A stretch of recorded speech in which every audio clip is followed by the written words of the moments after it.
চট্টগ্রাম বিশ্ববিদ্যালয় কেন্দ্রীয় ছাত্র সংসদ চাকসু হল সংসদ নির্বাচনের প্রাথমিক তালিকা প্রকাশ করা হয়েছে। আজ থেকে মিলবে প্রার্থিতা প্রত্যাহার ও আপিলের সুযোগ। এই মুহূর্তে চট্টগ্রাম বিশ্ববিদ্যালয়ে আছেন সহকর্মী তারিফ রহমান, সরাসরি যাচ্ছে তার কাছে। চট্টগ্রাম বিশ্ববিদ্যালয়ের কেন্দ্রীয় ছাত্র সংসদ চাকসু ও হল সংসদ নির্বাচনের আজকে প্রাথমিক প্রার্থিতা প্রকাশ করা হয়েছে।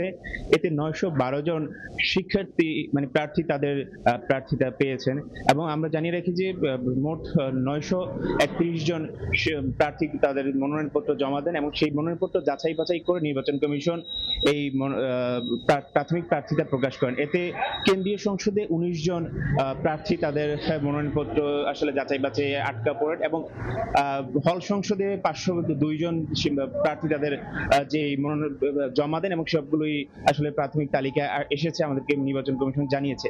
এবং নির্বাচন কমিশন আমাদেরকে আরো জানিয়েছেন যে তাদের যে কেন্দ্রীয় সংসদে 412 জন যেই প্রার্থীতা পেয়েছেন, বাকি যে 19 জন প্রার্থী তাদের প্রার্থীতা পাননি, তারা আজকে থেকে আগামী বুধবার পর্যন্ত আপিল করতে পারবেন এবং সেই আপিলের মাধ্যমে তাদের প্রার্থীতা ফিরে পেতে পারেন। এবং তারা বলছেন যে 19 জন প্রার্থী তাদের যে প্রার্থীতা আসলে পাননি, তারা খুব কিছু ছোট ছোট ভুলের কারণে আসলে তাদের এই প্রার্থীতা বাতিল হয়েছে।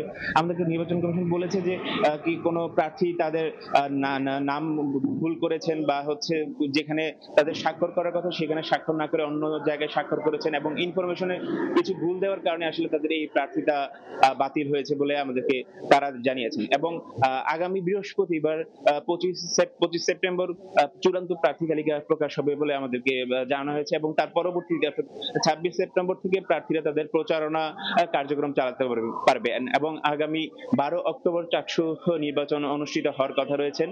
এই নিয়ে বিশ্ববিদ্যালয়ে একটি উৎসবমুখর পরিবেশের সৃষ্টি হয়েছে এবং ইতিমধ্যেই প্রার্থীরা তাদের কার্যক্রম চলমান রেখেছেন। এই ছিল আমার কাছে চট্টগ্রাম বিশ্ববিদ্যালয়ের চাকসু ভবন থেকে হল সংসদ নির্বাচন ও চাকসু নির্বাচনের সর্বশেষ খবর। সরাসরি যুক্ত ছিলাম চট্টগ্রাম বিশ্ববিদ্যালয়ে।